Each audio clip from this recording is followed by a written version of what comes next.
আসসালামু আলাইকুম ওয়া রাহমাতুল্লাহি ওয়া বারাকাতুহু। আলহামদুলিল্লাহিল্লাযী ওয়া কাফা ওয়া সালামুন আলা ইবাদিহিল্লাযীনা ইসতাফা, আম্মা বা'দ। عن أبي هريرة رضي الله تعالى عنه قال قال رسول الله صلى الله عليه وسلم من طلب الدنيا حلالا استفافا عن المسألة والسعي على أهله والسعي على أهله وتعطفا على جاره لقي الله تعالى يوم القيامة وجهه مثل القمر ليلة البدر ومن طلب الدنيا حلالا مكاسرا مفاخرا مرائيا لقي الله تعالى وهو عليه غضبان। হযরত আবু হুরায়রা রাদিয়াল্লাহু তাআলা আনহু বর্ণনা করছেন যে রাসূল পাক সাল্লাল্লাহু আলাইহি ওয়াসাল্লাম বলেছেন, যে ব্যক্তি দুনিয়া অর্থ এই নিয়ত নিয়ে উপার্জন করবে যে মানুষের কাছে তাকে যেন হাত না পাততে হয় জিন্দেগি কাটানোর জন্য, নিজের বাল বাচ্চাদের খরচার জন্য মানুষের কাছে যেন হাত না পাততে হয়, এবং নিজের প্রতিবেশী তথা অভাবগ্রস্ত মানুষকে সহযোগিতা করবে। সে যদি হালাল তরিকা অনুসারে মাল কামায় তাহলে আল্লাহ তাআলা কিয়ামতের দিন তার সাথে দেখা করবেন এই অবস্থায় যে তার চেহারাকে আল্লাহ তাআলা চৌদ্দবী রাতের মতন চমকাবে। যেরকম আমরা বলি চাঁদ রাত বা চাঁদি রাতের মতন, চাঁদের যখন 15 দিন বয়স হয়ে যায় তখন বেশ আলো দিয়ে পৃথিবীটাকে আলো করে রাখে। তো ওরম জ্যোতিময় চেহারা নিয়ে আল্লাহ তাআলা দেখা করবে।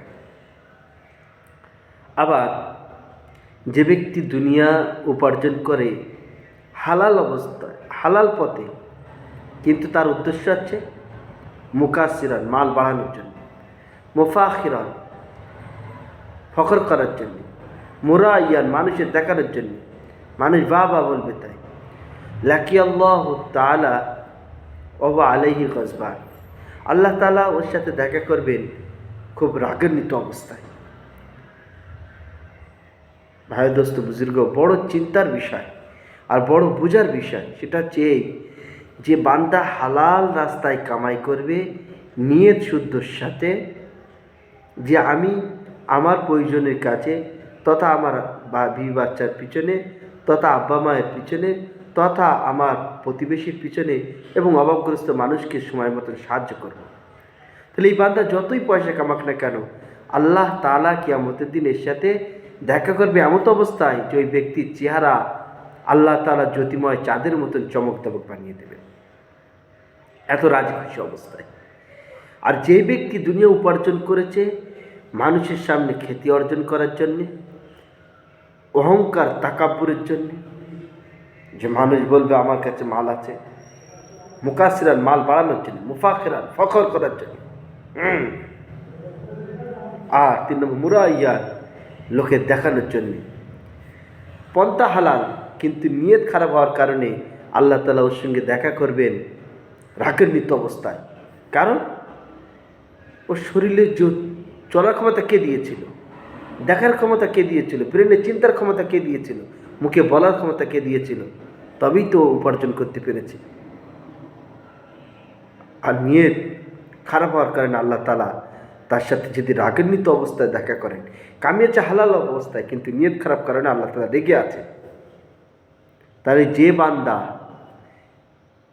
হারাম তরিকায় হারাম পদ্ধতিতে উপার্জন করছে, হারাম পয়সাকে হালাল বলে মনে করে উপার্জন করছে, তাহলে তার সাথে আল্লাহ তাআলা কীভাবে দেখা করবে এবার আমি আপনি বুঝে যাই। মানুষ বন্ধুদের সাথে আনন্দ করে ফুর্তি করে বলতে থাকে যে আমি সুদের পয়সা দিয়ে বাড়ি করে ফেলেছি, আমার এই ঘরে এত ফখর করছে, এত বড়ত্ব বর্ণনা করছে, বলছে যে আমার এই ঘরে একটা হালাল পয়সা নেই। আস্তাগফিরুল্লাহ, নাউযুবিল্লাহ। বলছে ডাহা হারাম পয়সা দিয়ে ঘর থেকে, ওই ঘরে যে শোবে সে জাহান্নামের আগুনে শোবে। আর ওই বাড়ির ওই কর্তার পয়সায় যারা লালিত পালিত হয়ে বড় হবে, তারা সব হারাম পয়সা খেয়ে লালিত পালিত করে বড় হবে। আর যারা হারামকে যার পরওয়ারিশ হবে, হাদিসের মধ্যে এসেও জান্নাতে প্রবেশ করবে না। হারামের বডিটা হচ্ছে জাহান্নামের উপযুক্ত, জান্নাতের উপযুক্ত নয়।